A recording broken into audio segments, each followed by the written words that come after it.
Assalamualaikum warahmatullahi wabarakatuh.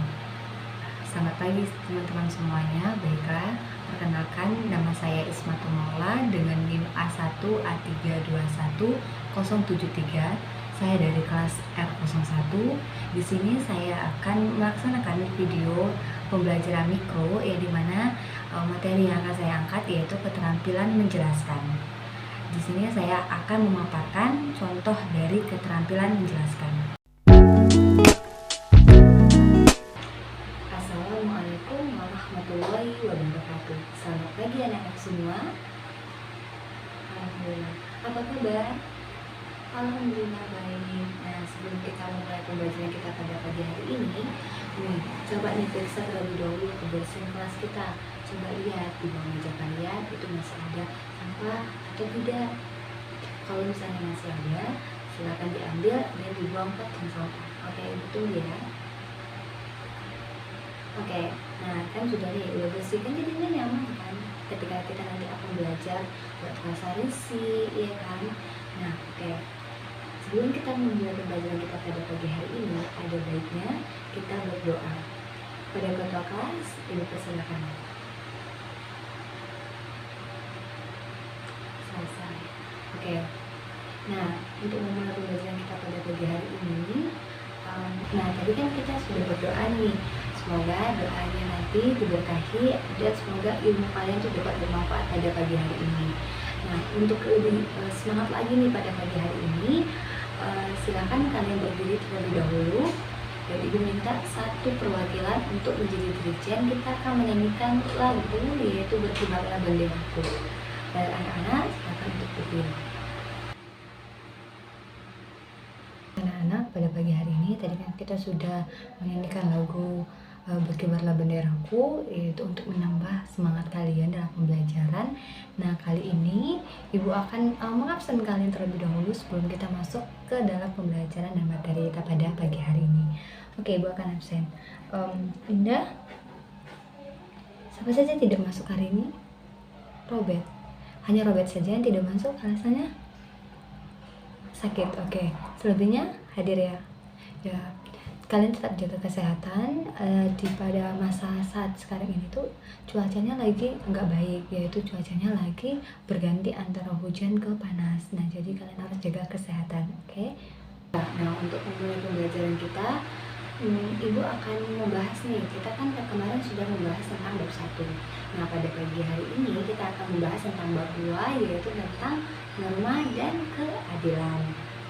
Nah, sebelum kita memasuki materi kita pada pagi hari ini, Ibu mau tahu nih terlebih dahulu apa yang kalian ketahui tentang melanggar norma atau aturan dalam kehidupan bermasyarakat. Ya, silakan, Indra. Iya, benar sekali. Kita ketahui norma itu merupakan aturan. Ya, kalau misalnya kita sudah melanggar dalam kehidupan bermasyarakat, berarti kita harus menerima konsekuensi dari apa yang telah kita perbuat. Nah, begitu pula dengan tujuan pembelajaran kita pada pagi hari ini, yaitu kalian mengetahui nih tentang pengertian norma, macam-macam norma, lalu banyak lagi yang akan kalian pelajari tentang norma dan keadilan dalam kehidupan bermasyarakat. Nah, yang akan Ibu jelaskan terlebih dahulu. Nah, sebelum Ibu menjelaskan, ini keluarin dulu dong bukunya. Mana ini kok nggak semangat? Tadi kan kita sudah nyanyi nih, harusnya semangat dong. Ya, keluarin dulu buku paketnya dan buku catatannya. Jadi kalian boleh mencatat dan juga boleh mendengarkan Ibu menjelaskan materi. Maksudnya ke dalam materi pembelajaran baru yaitu tentang norma dalam kehidupan bermasyarakat. Nah, seperti kita ketahui sendiri, pengertian norma itu tuh ada secara garis besarnya, juga ada macam-macam norma, yaitu dimana ada norma kesusilaan, norma kesopanan, norma agama, dan yang terakhir yaitu norma hukum. Nah, sebelumnya itu ada nih pepatah dari daerah Sumatera Barat, yaitu pepatahnya itu seperti ini: di mana bumi dipijak, di sana langit dijunjung. Maksudnya apa ya? Maksud dari pepatah tersebut. Iya, benar sekali. Pepatah tersebut menggambarkan bahwa di mana tempat kewajiban kita untuk menaati aturan atau hukum yang hidup di dalam masyarakat tersebut.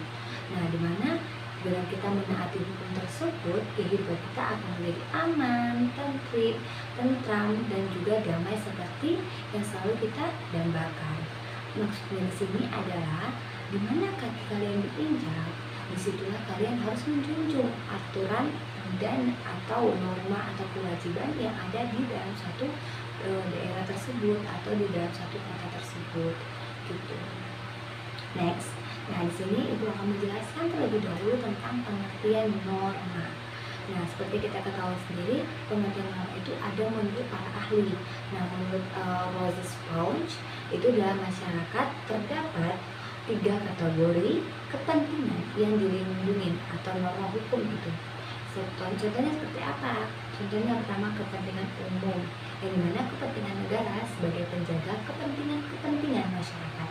Nah, contohnya itu seperti menjaga fasilitas publik atau umum, yaitu dengan menjaga stabilitas ekonomi.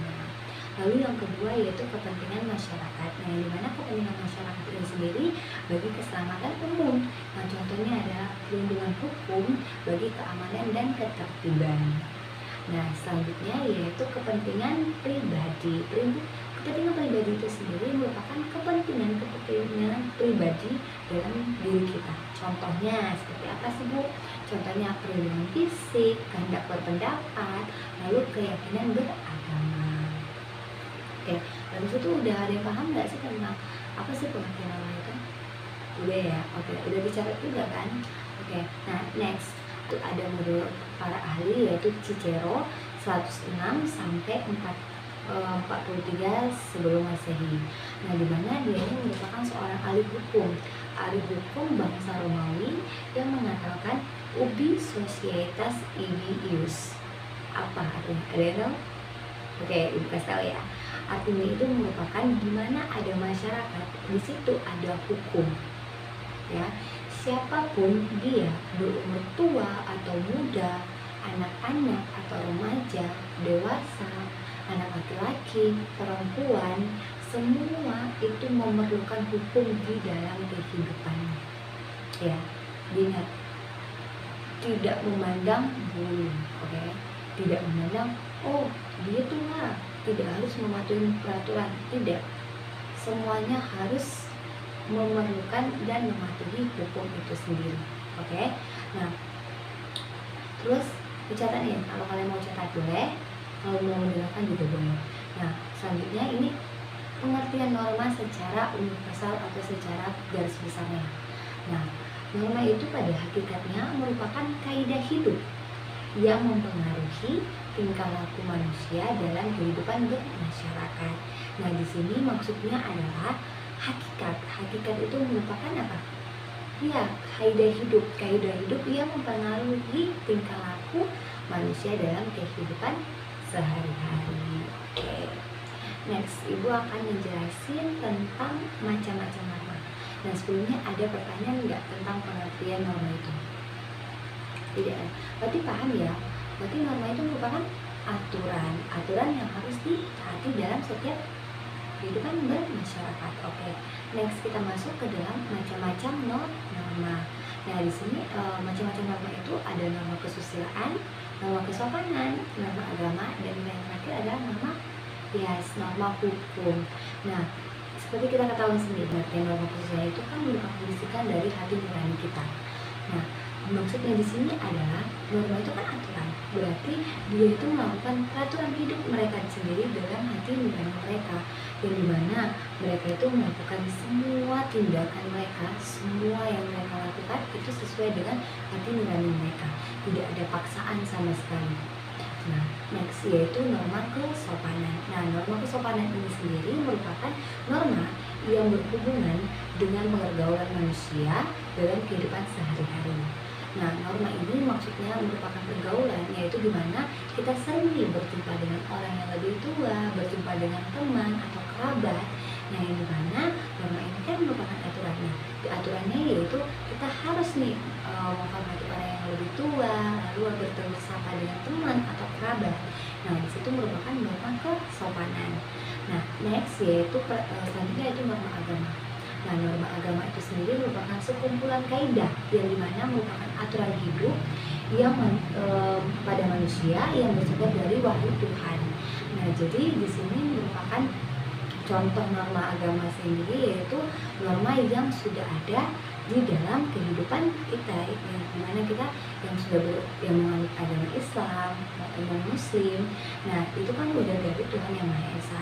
Nah, jadi aturan-aturan yang sudah ditanamkan oleh orang tua kita selama kita masih kecil, selama kita beranjak dewasa.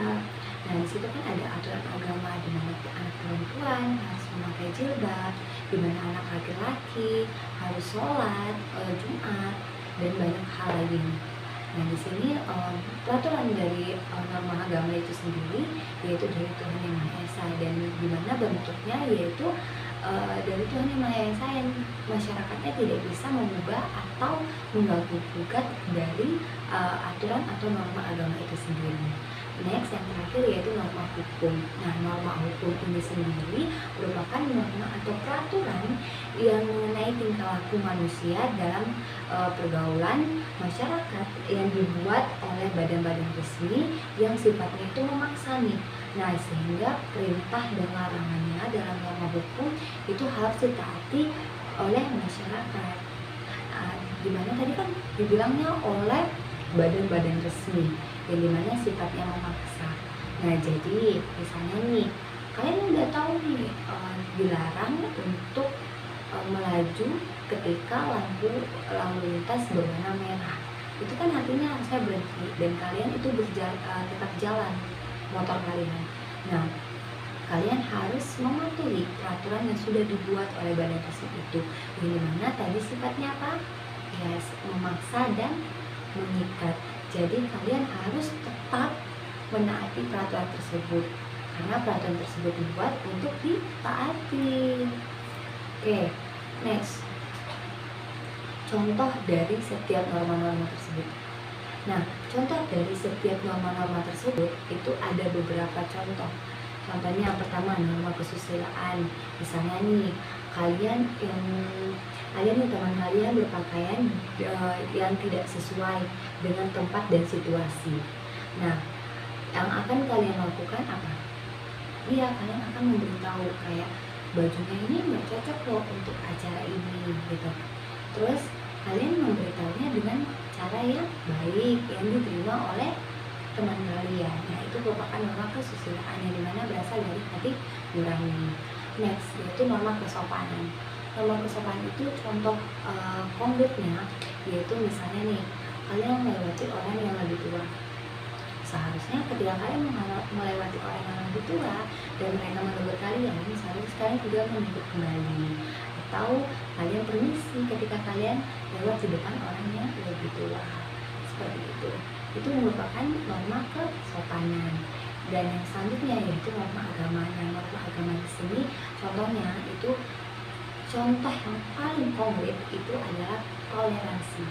Toleransi beragama antara agama satu dengan agama lainnya, antara agama Islam, Hindu, Buddha, Kristen, dan lain sebagainya. Dimana kalian harus saling menghargai pendapat, juga harus saling menghargai kebudayaan di dalam agama tersebut yang mungkin berbeda dengan kita. Nah, yang terakhir nih, norma hukum. Nah, norma hukum ini sering banget nih, yang sering banget mungkin kalian ada nih yang melanggarnya. Yes, norma hukum itu sendiri, contoh konkretnya yaitu ketika ada razia. Nih, kan sudah dibilang dalam peraturan lalu lintas kalau misalnya anak di bawah umur tidak boleh membawa motor.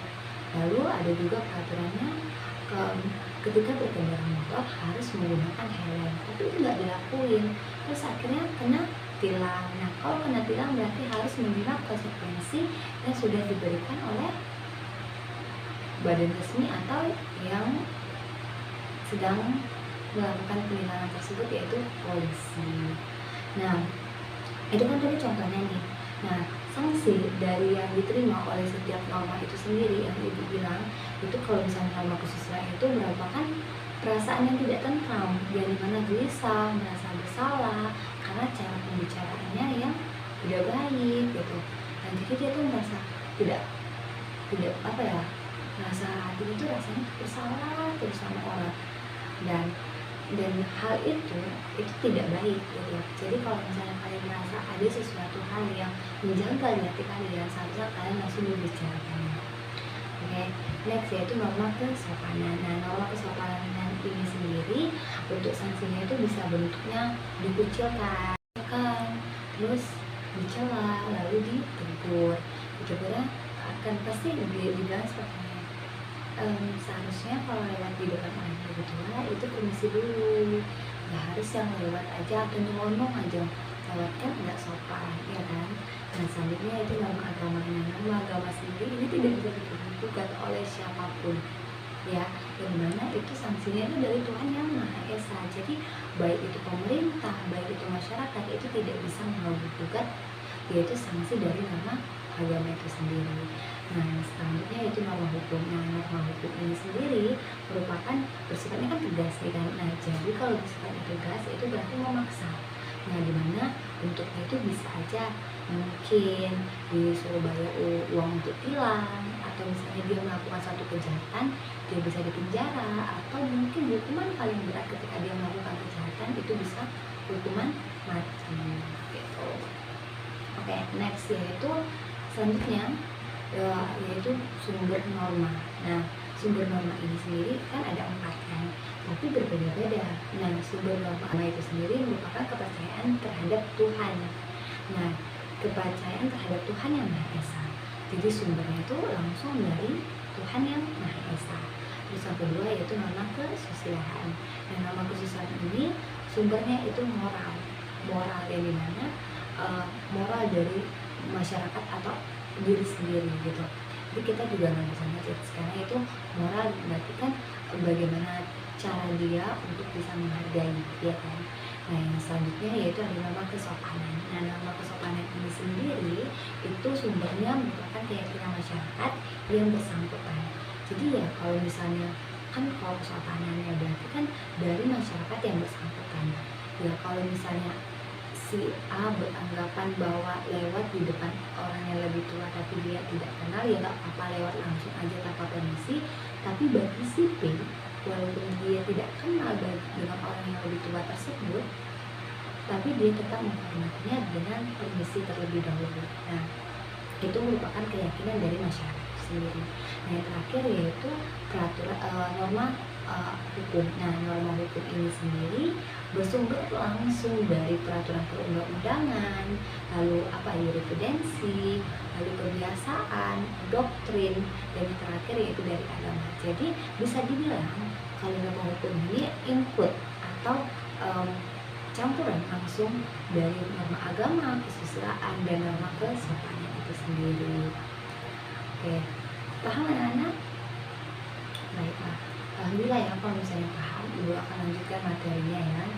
Oke, next yaitu terakhir tentang setiap norma hukum itu memiliki 2 macam sifat. Nah, 2 macam sifat itu pertama tadi kan sudah Ibu jelaskan, bentuknya perintah, lalu kedua bentuknya larangan. Nah, kalau misalnya bentuknya itu perintah, berarti apa? Ya, berarti dia memerintahkan orang untuk berbuat suatu, dan jika tidak berbuat maka akan melanggar norma hukum tersebut. Nah, contoh simpelnya adalah misalnya nih, perintah untuk pengendara bermotor harus memiliki dan membawa SIM motor. Itu sudah merupakan perintah. Kalau misalnya tidak dituruti perintah tersebut, ya maka kalian harus siap untuk ditilang. Seperti itu.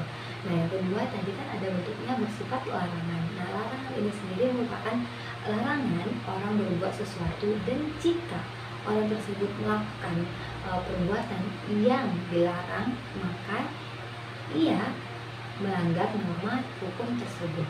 Nah, contohnya seperti apa, Bu? Nah, contohnya sendiri yaitu larangan mengemudi kendaraan bermotor melebihi kecepatan atau batas kecepatan, yaitu terdapat pada ketentuan pasal 115 Undang-Undang Nomor 22 Tahun 2009. Baru ya berarti kan? Nah, tentang lalu lintas dan angkutan jalan. Nah, next. Dan di sini ada nih bunyi pasal yang menyatakan bahwa nih pasal 1 ayat 3 Undang-Undang Negara Republik Indonesia 1945 itu berbunyi negara Indonesia adalah negara hukum. Nah, berarti kita nih udah tahu nih, udah ada di dalam pasal undang-undang bahwa negara Indonesia merupakan negara hukum. Berarti kita sebagai masyarakat harus menaati hukum atau peraturan yang sudah dibuat oleh negara kita. Nah, sebagai negara hukum, sudah pastinya kita wajib untuk menaati peraturan-peraturan yang ada di dalam suatu negara tersebut. Dan negara itu yang negara Indonesia, ya kan? Oke. Nah, tadi kan Ibu sudah menjelaskan nih tentang materi kita pada minggu lalu dan minggu hari ini. Nah, tadi Ibu sudah menjelaskan materi-materinya. Nah, sekarang kalian duduk lagi di kelompok kalian dan kalian akan mempresentasikan tentang problems atau permasalahan yang sudah Ibu berikan pada minggu yang lalu untuk kalian presentasikan pada minggu hari ini. Nah, silakan duduk di kelompok kalian masing-masing, nanti satu persatu kelompok akan maju untuk mempresentasikannya. Jadi kalian sudah juga mencatat tentang materi pembelajaran kita pada bagiannya. Nah, besok Ibu akan menanyakan kembali tentang materi yang sudah Ibu paparkan kepada kalian. Batas mana nih pemahaman kalian atas materi yang sudah Ibu paparkan tadi. Nah, dengan selesainya pemaparan materi Ibu pada hari ini, maka berakhir juga lah pembelajaran kita pada pagi hari ini. Jika misalnya ada pertanyaan atau ada yang ingin kalian tanyakan, silakan bertanya. Sekian dari saya. Wassalamualaikum warahmatullahi wabarakatuh.